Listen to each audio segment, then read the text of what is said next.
Good morning, class. Today we will start with your chapter number 3, two stories about flying. The first story is His First Flight by Liam O'Flaherty, and the second is The Black Aeroplane by Frederick Forsyth.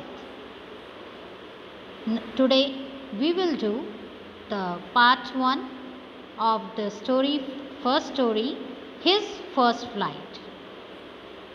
The story His First Flight by Liam O'Flaherty. The story is written by Liam O'Flaherty.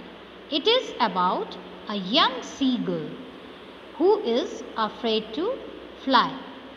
ये जो story है ये एक छोटे से seagull, समुद्री चिड़िया होती है सीगल, उसकी कहानी है जिसको डर लगता था उड़ने से. All his younger siblings, despite their much shorter wings, flew fearlessly, while he could not gather the courage to trust his own wings. अब जो उसके छोटे भाई बहन थे, भले उनके पंख छोटे थे लेकिन वो बिना डरे जो है वो उड़ना सीख गए थे, उड़ रहे थे. While he could not gather the courage to trust his own wings. लेकिन वो जो है वो उड़ने से डरता था, वो इतना साहस नहीं जुटा पा रहा था कि वो उड़ सके. The young seagull became sad when he saw his parents perfecting his younger siblings in the art of flying. अब उसको क्या, दूर से उसको देख के कि उसके भाई बहन उड़ना सीख रहे हैं और उसके जो पेरेंट्स हैं उनको न्यू टेक्निक्स जो उड़ने की हैं वो सिखा रहे हैं, और कैसे वो जो उसके छोटे भाई बहन हैं वो इस आर्ट में, फ्लाइंग की जो उड़ने की जो आर्ट है उसमें परफेक्ट होते जा रहे हैं, ये देख के उसको बहुत ही बुरा लगता था क्योंकि वो उड़ नहीं पा रहा था. और उड़ क्यों नहीं पा रहा था? Because he was feeling afraid of fly. वो उड़ने से जो है वो डरता था. His parents scold and taunt him for not even trying. Even they call him a coward. उसके जो पेरेंट्स थे ना उसको कभी कभी उसको डांटते थे और उसको काफ़ी ज़्यादा उन्होंने कोशिश की कि वो किसी तरीके से भी उड़ना सीख जाए. तो इसके लिए वो कभी उसको डांटते थे और कभी कभी तो वो उसको कहते थे कि तुम ना बहुत बड़े डरपोक हो, इसलिए तुम उड़ना नहीं सीख पा रहे हो, ताकि वो जो ऐसी बात सुनकर वो उड़ने की कोशिश करे और उड़ना सीख जाए. They tell him a lot to at least try and also threaten him to leave him alone and hungry. वो उसको कई बार बोलते थे कि भाई तुम एक बार कोशिश तो करो उड़ने की, तो और नहीं तो अगर तुम कोशिश नहीं करोगे तो हम जो हैं वो तुम्हें जो छोड़कर यहाँ अकेला छोड़कर यहाँ से चले जाएंगे और फिर तुम यहाँ पर भूखे रहना. तो ये उसको उसके पेरेंट्स बार बार बोलते थे, उकसाते थे उसको कि ताकि वो उड़ना सीखे, उड़ने की कोशिश करे. The following day he is left in isolation and upon feeling hungry. अब क्या होता है कि एक दिन जो है वो उसको सब जो उसके फैमिली के मेंबर्स हैं उसको छोड़ के वहाँ पे छोड़ के चले जाते हैं, और एक दिन पूरा वो पूरी कोशिश करता है, पूरा करेज जो है अपना इकट्ठा करके पूरे जो साहस है वो करता है कि वो उड़े. लेकिन क्या होता था, वो फिर से डर जाता था और उस डर की वजह से फिर वो उड़ नहीं पाता था.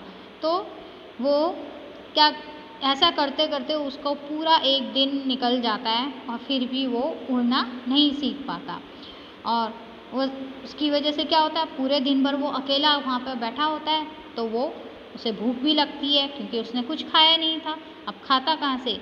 अगर उसे उड़ना आता तो वो सी के ऊपर जाकर वहाँ से फ़िश कैच करके फ़िश खा लेता, लेकिन वो उसे तो उड़ना आता ही नहीं था, तो इसलिए वो बेचारा वहाँ पे भूखा किनारे पर बैठा रहा. The following day he is left in isolation and upon feeling hungry he tries to seek the attention of his family members. और उसने बहुत कोशिश की, he tried a lot कि कोई तो उसको one of the family members में look at him and think about him. उसने सोचा कि शायद किसी को उस पर दया आ जाए और कोई उसको खाने के लिए दे दे. तो ये वो कोशिश कर रहा था कि वो देखें उसकी तरफ, लेकिन क्या हुआ, किसी ने उस पर कोई ध्यान नहीं दिया। He tries to seek the attention of his family members. Only his mother, who is withering a fish in an attempt to eat it. अब जो है सिर्फ उसकी जो मदर थी, जो जिन्होंने अपनी चोंच में एक फ़िश पकड़ी हुई थी और उसको खाने की तैयारी कर रही थी, तो वो अपने जो बेटा है उसको देखती हैं, उस सीगल को, उस यंग सीगल को देखती हैं। तो the young seagull cries out of starvation hoping his mother would help. अब क्या होता है कि वो देखता है कि जैसे उसकी जो माँ है, उसकी मदर है, उसको देख रही हैं, तो वो ज़ोर ज़ोर से चिल्लाने लगता है क्योंकि भूख तो उसको लगी थी। तो वो जो भूख से वो चिल्लाने लगता है अपनी मदर को देख के, और वो सोचता है कि शायद उसकी जो मदर है उसको देखेंगी और फिर उसकी हेल्प करने के लिए यहाँ पर आ जाएंगी।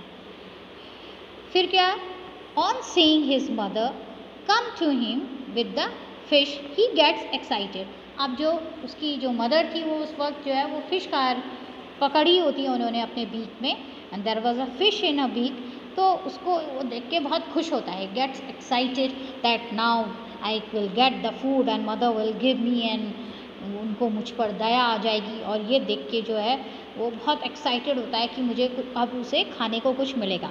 But on noticing that his mother stopped midway, he gets maddened out of hunger and takes a dive at the fish.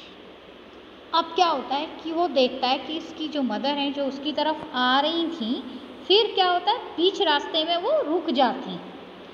अब उसको तो एक्साइटमेंट थी कि उसको फ़िश खाने को मिलेगी, लेकिन जैसे ही वो देखता है कि उसकी मदर तो बीच रास्ते में रुक गई, तो वो क्या करता है, उसे बहुत गुस्सा आता है क्योंकि वो भूखा तो था ही, तो वो भूख से बिल्कुल पागल हो जाता है। और फिर then he dives into the fish. अब वो एक डाइव जो है वो ऊपर से छलांग मारता है, वहाँ से डाइव मारता है और एक फ़िश को और भूल जाता है।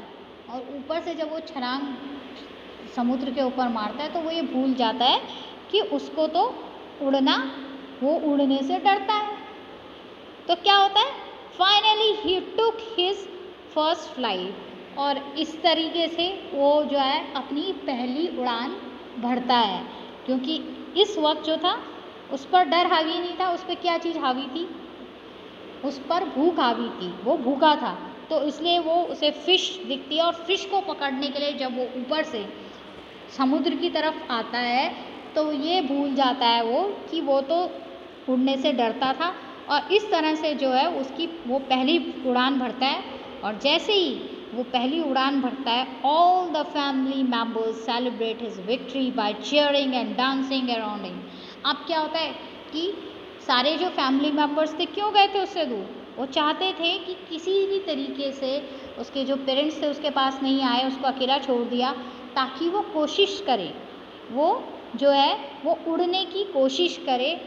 तो इसलिए जब वो पहली उड़ान भरता है तो सारे जो उसके फैमिली के परिवार के जो लोग होते हैं वो बहुत खुश होते हैं, उसके चारों तरफ जो है वो बहुत शोर मचाते हैं और खुशी जाहिर करते हैं अपनी। He also attempts at floating in the sea that he was once afraid of. अब क्या है, अब उड़ने के साथ साथ वो क्या करता है, वो तैरने की भी कोशिश करता है।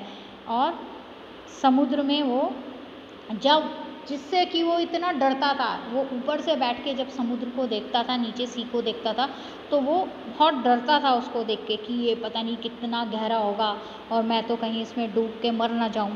तो लेकिन अब जो है वो उसमें उसके ऊपर जो है फ्लोट करने की भी कोशिश करता है। Thus he overcomes his fear and realizes that it is all in the mind.